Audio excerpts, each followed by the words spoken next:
Hello दोस्तों, एक बार फिर से मैं हाजिर हूँ 21 फरवरी 2022 के इंपॉर्टेंट इवेंट्स के साथ। आप सभी को पता है पीआईबी की वीडियोस हम लोग टाइमली अपलोड कर पा रहे हैं क्योंकि कुछ दिन पहले ही डिस्टर्ब हुआ था केस, लेकिन करंट अफेयर्स की अभी भी कुछ वीडियोस पेंडिंग हैं। तो यानी 28 फरवरी से पहले मैं कोशिश कर रहा हूँ पीआईबी की और करंट अफेयर्स की वीडियो पूरी रूटीन पे आ जाए, क्योंकि मुझे ईएसआई एआरडी मॉड्यूल जल्दी से जल्दी लॉन्च करने हैं, इंक्लूडिंग बजट सेशन। चलिए आज का पहला क्वेश्चन देखते हैं। गोपाल कृष्ण गोखले जो कि मेंटोर थे गांधी जी के, और जिन्ना, गांधी जी और जिन्ना दोनों के मेंटोर कौन थे? गोपाल कृष्ण गोखले। इन्होंने इंडियन नेशनल कांग्रेस के किस ईयर में इंडियन नेशनल कांग्रेस की अध्यक्षता की थी? तो 1905 बनारस सेशन की अध्यक्षता की थी गोपाल कृष्ण गोखले ने। आप यहाँ पढ़ सकते हैं, गोपाल कृष्ण गोखले इंडियन नेशनल कांग्रेस के 1905 में क्या बने? प्रेसिडेंट बने बनारस सेशन के। 2022 में गोपाल कृष्ण गोखले जी की 107वीं डेथ एनिवर्सरी मनाई जा रही है 19 फरवरी को। गोपाल कृष्ण गोखले जी का जन्म हुआ था 9 मई 1866 को। जाने माने पॉलिटिकल लीडर थे और सोशल रिफॉर्मर थे, आपके रिफॉर्मर थे। मोहल्ले मिंटो रिफॉर्म भी इंडिया में लाने में गोपाल कृष्ण गोखले जी का बहुत बड़ा रोल रहा था। और देखिए, पहली जनरेशन है इंडिया की जिन्होंने यूनिवर्सिटी ग्रेजुएशन किया था। तो गोपाल कृष्ण गोखले महात्मा गांधी और मोहम्मद अली जिन्ना दोनों के गुरु यानी मेंटोर थे। 1905 में जब ये इंडियन नेशनल कांग्रेस के अध्यक्ष बने, उसी दौरान सर्वेंट्स ऑफ इंडिया सोसाइटी, इसकी स्थापना की थी किसने? गोपाल कृष्ण गोखले जी ने, ताकि इंडियन एजुकेशन को प्रमोट किया सके। क्यों भाई सर्वेंट्स ऑफ इंडिया सोसाइटी? स्वदेशी मूवमेंट चल रहा था ना, तो को रिलेट करिए आप, स्वदेशी movement, servants of India society, तो इंडियन कल्चर को प्रमोट करना। बाकी सार्वजनिक सभा जो जर्नल है गोविंद राणा डे जी द्वारा स्टार्ट किया गया था, उससे भी कनेक्ट रहे गोपाल कृष्ण गोखले। तो 107वीं डेथ एनिवर्सरी मनाई गई है हाल ही में। यह क्वेश्चन है, स्वच्छ भारत मिशन जो अर्बन 2.0 है, उसने गार्बेज फ्री सिटीज़ का टारगेट किस वर्ष रखा है? गार्बेज फ्री सिटीज़ 2026 तक अचीव कर लेनी है। चर्चा में इसलिए है क्योंकि स्वच्छ भारत मिशन के गार्बेज फ्री सिटीज़ विजन के तहत आंध्र प्रदेश को 235 करोड़ रुपए दिए गए हैं। तो आपको याद रखना है, ministry of housing and urban affairs ने किस स्टेट को गार्बेज फ्री सिटी विजन के लिए 235 करोड़ दिए हैं? तो आंध्र प्रदेश को दिए हैं, ताकि जो डंप साइट हैं उनका रिस्टोरेशन किया जा सके। प्रधानमंत्री मोदी जी द्वारा 1 अक्टूबर 2021 को स्वच्छ भारत मिशन अर्बन 2.0 लॉन्च किया गया, जिसका टारगेट था 2026 तक गार्बेज फ्री सिटीज़ बनाना। बाकी 16 करोड़ मीट्रिक टन जो कचरा है उसको साफ करना है, जिसकी वजह से 15,000 एकड़ जो म्यूनिसिपल लैंड है वो खाली हो जाएगी। तो ये आप देख सकते हैं, काफ़ी समय से इंडिया में 118 मीट्रिक टन लेगेसी वेस्ट जो है पड़ा हुआ है राज्यों में, और ये खाली नहीं हुआ है। इसीलिए गार्बेज फ्री सिटी 2026 तक बनानी है, और ये आपका स्वच्छ भारत मिशन अर्बन 2.0 के तहत टारगेट रखा गया है। नेक्स्ट क्वेश्चन है, प्रधानमंत्री फसल बीमा योजना किस वर्ष लॉन्च की थी? तो 2016 में लॉन्च की थी प्रधानमंत्री फसल बीमा योजना, मेरे ख्याल से। हाँ, चर्चा में इसलिए है क्योंकि 7वें वर्ष में प्रवेश कर गई है प्रधानमंत्री फसल बीमा योजना इस खरीफ सीजन से। तो 18 फरवरी 2016 को लॉन्च की थी प्रधानमंत्री फसल बीमा योजना, और फरवरी में ही इसने 6 वर्ष कंप्लीट कर लिए हैं। 7वें वर्ष में कंप्लीट हो गया है, मतलब शुरू हो गया है 7वां वर्ष इसका। 7वें वर्ष शुरुआत की वजह से क्या हुआ, एक कैंपेन रन किया जा रहा है, मेरी पॉलिसी मेरा हाथ। मेरी पॉलिसी मेरा हाथ, ये एक डोर स्टेप कैंपेन है ताकि सभी फार्मर्स प्रधानमंत्री फसल बीमा योजना का फ़ायदा उठा सकें। फरवरी 2016 में प्रधानमंत्री फसल बीमा योजना लॉन्च किया गया। इसमें नेचुरल डिजास्टर के कारण जो आपकी फसल नष्ट हो जाती है उसका इंश्योरेंस प्रोवाइड किया जाता है। इसमें खरीफ के लिए 2%, रबी के लिए 1.5%, और जो कॉमर्शियल क्रॉप हैं इनके लिए 5% तक आपको प्रीमियम जो है पे करना होता है। बाकी पीआईबी में बहुत डिटेल्ड एनालिसिस किया है, आप पढ़ लीजिएगा। इंडिया में 85% फार्मर्स जो है स्मॉल एंड मार्जिनल्स हैं, तो जायज़ है कि उनके लिए ही प्रधानमंत्री फसल बीमा योजना है। पहले ये सभी फार्मर्स के लिए था, 2020 में इसको जो है बाइंडिंग हटा दी गई। उन सभी फार्मर्स के लिए था जिनको लोन लेना था केसीसी से, लेकिन अब ये 2020 से बाइंडिंग हटा दी गई है। डेकेथॉन 2022 किसने लॉन्च किया है? नारकोटिक्स कंट्रोल ब्यूरो ने डेकेथॉन 2022 लॉन्च किया है। डेकेथॉन 2022 एक हैकाथॉन है।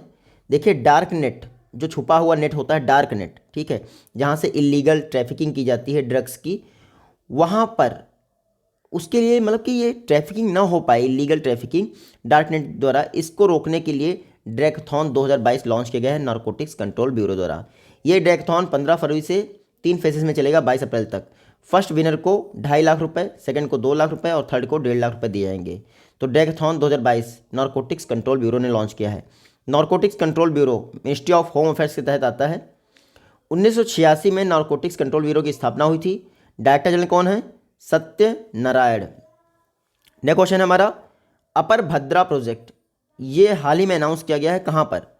तो कर्नाटक गवर्नमेंट द्वारा अपर भद्रा प्रोजेक्ट ये अनाउंस किया गया है कि इसको नेशनल प्रोजेक्ट का तमगा मिल गया है। सेंट्रल गवर्नमेंट द्वारा नेशनल प्रोजेक्ट की स्टेटस मिल गई है अपर भद्रा प्रोजेक्ट को। तो नेशनल प्रोजेक्ट की स्टेटस मिली है किसको? अपर भद्रा प्रोजेक्ट को कर्नाटक गवर्नमेंट ने अनाउंस कर दिया है। तो साउथ इंडिया का पहला प्रोजेक्ट है जिसको नेशनल प्रोडक्ट की, साउथ इंडिया का नहीं, हाँ, कर्नाटक का पहला प्रोजेक्ट है जिसको इस तरह के नेशनल प्रोजेक्ट की स्टेटस मिली है। तो सेंट्रल गवर्नमेंट 12,500 करोड़ रुपए दिएगा, क्योंकि अपर भद्रा प्रोजेक्ट अब नेशनल प्रोजेक्ट हो गया है, कर्नाटक गवर्नमेंट का है। मिनिस्ट्री ऑफ जल शक्ति की जो इन्वेस्टमेंट कमेटी है उसने अपर भद्रा प्रोजेक्ट को क्लियर कर दिया था। तो कर्नाटक के लार्ज एरिया में क्या होगा? अब इरीगेशन होगा। अपर भद्रा प्रोजेक्ट को क्या मिल गया है? नेशनल स्टेटस मिल गया है। कर्नाटक की बात कर लेते हैं, तो यहाँ मैप में देख लीजिए, ये है कर्नाटक। हिजाब विवाद बहुत चल रहा है इस समय, याद रखिएगा। बसवराज बोम्मई कर्नाटक के चीफ मिनिस्टर हैं। थावरचंद गहलोत यहाँ के क्या हैं? गवर्नर हैं। और अपर भद्रा प्रोजेक्ट याद रखिएगा। नेक्स्ट क्वेश्चन है, हुरून की रिपोर्ट के हिसाब से इंडिया में 2021 में जो रिच फैमिलीज़ हैं उनका कितना परसेंटेज बढ़ गया है? तो रिच फैमिलीज़ 11% बढ़ गई हैं 2021 में। तो कोविड रहा लेकिन रिच फैमिलीज़ की संख्या बढ़ गई, लगभग 4,58,000 फैमिलीज़ हो गई हैं जो रिच हो गई हैं, जिनकी कैपिटल 7 करोड़ से अधिक है। तो 11% जो है फैमिलीज़ वो रिच हो गई हैं, लगभग 4.5 लाख के आसपास, है ना। 7 करोड़ से अधिक उनकी क्या है? नेटवर्थ है। तो हुरून की रिपोर्ट हाल ही में आई है, जब ऑक्सफैम की रिपोर्ट आई थी inequality kills India supplement 2020 report, उसके 1 महीने बाद आ गई है हुरून की रिपोर्ट। इसमें बताया गया है कि 2021 में इंडिया में रिच फैमिलीज़ की तादाद 11% बढ़ गई है 2021 के दौरान। 2015 से ये हुरून ये रिच फैमिलीज़ का क्या कर रहा है? एनालिसिस कर रहा है। ये बताता है कि इंडिया में जो वेल्थ है टॉप 1% के पास है ज़्यादातर, ठीक है।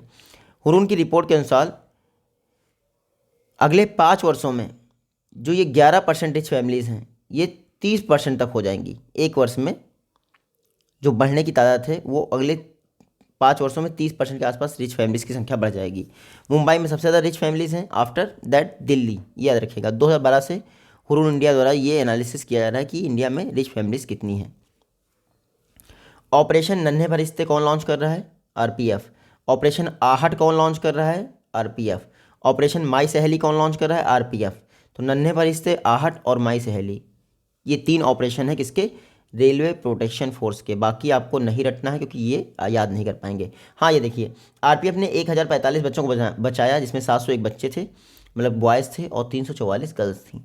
तो आरपीएफ द्वारा महिला सुरक्षा, ऑपरेशन महिला सुरक्षा लॉन्च किया गया, मेरी सहेली स्क्वाड लॉन्च किया गया, और आहट रिसेंटली लॉन्च किया गया, और अब ऑपरेशन नन्हे फरिश्ते। रेलवे प्रोटेक्शन फोर्स 1872 में ही इसकी स्थापना हुई थी, बहुत पुरानी फोर्स है इंडिया में। यशो लभस्व इसका मोटो है। डायरेक्टर जनरल है संजय चंदर। नेक्स्ट क्वेश्चन है, इंटरनेशनल ओलंपिक कमेटी का कौन सा सेशन इंडिया होस्ट करेगा? तो 2023 में जो इंटरनेशनल ओलंपिक कमेटी की बैठक होनी है उसको इंडिया होस्ट करेगा, ठीक है। 2023 में मुंबई में होना है इंटरनेशनल ओलंपिक कमेटी का सेशन, जिसको इंडिया होस्ट करेगा। 1983 में इससे पहले होस्ट किया था। अब 40 वर्षों बाद, आफ्टर 40 ईयर्स, इंडिया जो है इंटरनेशनल ओलंपिक कमेटी का कोई सेशन होस्ट करने जा रहा है जियो वर्ल्ड कन्वेंशन सेंटर में। तो इंटरनेशनल ओलंपिक कमेटी के 101 मेंबर इसमें पार्टिसिपेट करेंगे।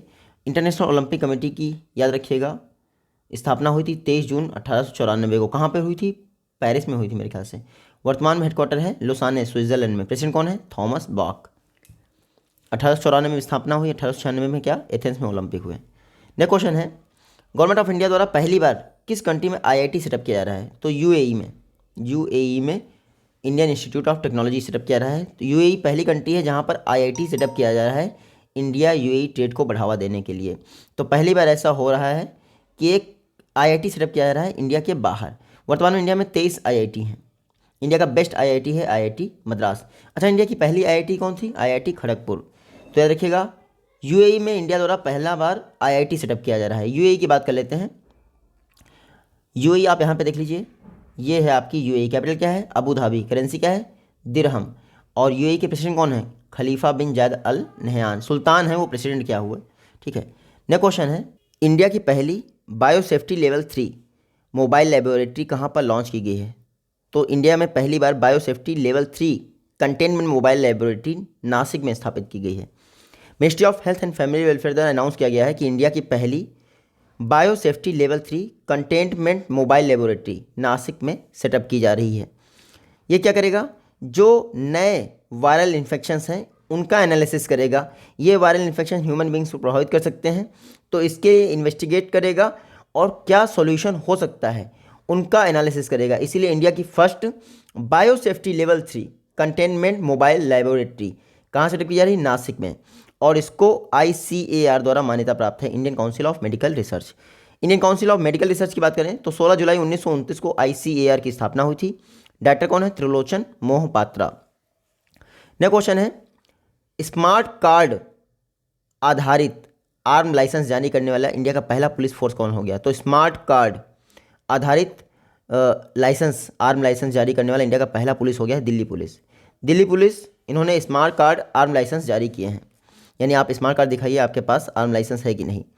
तो ये टेक्नोलॉजी फ्रेंडली डिजिटल सर्विस जो है सभी सिटीजन्स के लिए दिल्ली के लिए अवेलेबल होगी। तो police smart card arm licence provide करेगी। इसमें कई सारे सिक्योरिटी फीचर्स होंगे और इनको ईजी होगा कैरी। तो लाइसेंस आप कहीं भी दे सकते हैं। ये देखो मेरे पास आर्म लाइसेंस है, ऐसे नहीं घर पे होता है। ठीक है। तो स्मार्ट कार्ड आर्म लाइसेंस, इनको क्या हो सकता है? इनको दिल्ली पुलिस के शस्त्र ऐप के साथ कनेक्ट कर दिया जाएगा। तो वहाँ पर आपका स्मार्ट कार्ड आर्म लाइसेंस आप आसानी से पुलिस को दिखा सकते हैं चेकिंग के दौरान। तो दिल्ली पुलिस इंडिया की पहली पुलिस है जो इस तरह का कोई स्मार्ट कार्ड आर्म लाइसेंस जारी कर रही है। देखिए, इंस्टीट्यूट ऑफ इकोनॉमिक ग्रोथ, इसके नए डायरेक्टर कौन अपॉइंट हुए हैं? इंस्टीट्यूट ऑफ इकोनॉमिक ग्रोथ नए डायरेक्टर बने हैं चेतन घाटे। कौन? चेतन घाटे। देख लीजिए, चेतन घाटे हाल ही में इंस्टीट्यूट ऑफ इकोनॉमिक ग्रोथ के नए डायरेक्टर बने हैं। चेतन घाटे ने किसको रिप्लेस किया है? अजीत मिश्रा को रिप्लेस किया है। तो याद रखिएगा, चेतन घाटे इंस्टीट्यूट ऑफ इकोनॉमिक ग्रोथ के क्या बने हैं? नए डायरेक्टर बने हैं। ये हैं आपके चेतन घाटे, इंस्टीट्यूट ऑफ इकोनॉमिक ग्रोथ, इसके नए डायरेक्टर बने हैं आपके चेतन घाटे। इन्होंने अजीत मिश्रा को रिप्लेस किया है। देखिए, आरबीआई की जो पहली मॉनेटरी पॉलिसी थी, ठीक है, आरबीआई की पहली मॉनेटरी पॉलिसी थी, उसके भी मेंबर थे चेतन घाटे जी। हाल ही में इंस्टीट्यूट ऑफ इकोनॉमिक ग्रोथ के नए डायरेक्टर बने हैं। बाकी आपको कुछ भी पढ़ने की जरूरत नहीं। अच्छा, ये इंस्टीट्यूट ऑफ इकोनॉमिक ग्रोथ कहाँ है? नई दिल्ली में है। वर्ल्ड बैंक की स्थापना कब हुई थी? 1944 में, जुलाई 1944 में हुई थी वर्ल्ड बैंक की स्थापना। चर्चा में है क्योंकि कर्नाटक और उड़ीसा गवर्नमेंट को वर्ल्ड बैंक द्वारा $115 मिलियन का लोन मिला है। कितना? $115 मिलियन का लोन मिला है। किसको? कर्नाटक और उड़ीसा गवर्नमेंट को। रेवार्ड प्रोजेक्ट आपने पढ़ा होगा। रेवार्ड प्रोजेक्ट ये क्या है? देखिए, ये rejuvenation watershed and agriculture resilience through innovative development programme, ये है रिवार्ड प्रोजेक्ट। तो वर्ल्ड बैंक द्वारा रिवार्ड प्रोजेक्ट रन किया जा रहा है। रिवार्ड प्रोजेक्ट के तहत ही इन दो राज्यों को $115 मिलियन दिया गया है। तो इंडिया वर्ल्ड का लार्जेस्ट वाटरशेड मैनेजमेंट प्रोग्राम इस समय रन कर रहा है, जिसके लिए वर्ल्ड बैंक ने लोन दिया है किसको? उड़ीसा और कर्नाटक गवर्नमेंट को। वर्ल्ड बैंक की बात कर लेते हैं। तो आप देखिए, वर्ल्ड बैंक की स्थापना हुई थी जुलाई 1944 को। हेडक्वार्टर कहाँ है इसका? वॉशिंगटन DC में। वर्ल्ड बैंक के प्रेसिडेंट कौन है? David Malpass. ठीक है। और 189 कंट्रीज इसकी मेंबर हैं वर्ल्ड बैंक की। देखिए, IBRD international bank for reconstruction and development, और एक और संस्था मुझे याद नहीं आ रहा है। ठीक है, इंटरनेशनल फाइनेंशियल इंस्टीट्यूशन, पता नहीं क्या नाम है उसका, उससे मिलकर बना है। IBRD की 189 मेंबर हैं जो कि वर्ल्ड बैंक को रिप्रेजेंट करते हैं। नेक्स्ट क्वेश्चन है, 2020-21 के लिए business standard banker of the year किसको घोषित किया गया है? तो ICICI बैंक के MD and CEO Sandeep Bakhshi को business standard of the banker घोषित किया गया है 2020-21 के लिए। संदीप बख्शी जो कि ICICI बैंक के MD एंड CEO हैं, इनको business standard banker of the year 2020-21 घोषित किया गया है।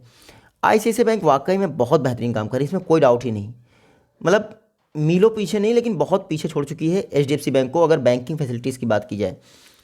तो हाल ही में एक कमेटी द्वारा, जिसके हेड थे एस मुंद्रा जी, इन्होंने क्या किया, business standard banker of the year घोषित किया। किसको? संदीप बख्शी को। बाकी ये क्राइटेरिया है जो कि हमारे लिए इंपॉर्टेंट नहीं है। आईसीआईसीआई बैंक, इसका हेडक्वार्टर है कहाँ पर? मुंबई में। 1994 में स्थापना हुई थी। संदीप बख्शी सीईओ हैं। संदीप बख्शी को business standard banker of the year 2020-21 घोषित किया गया है, इतना याद रखिएगा।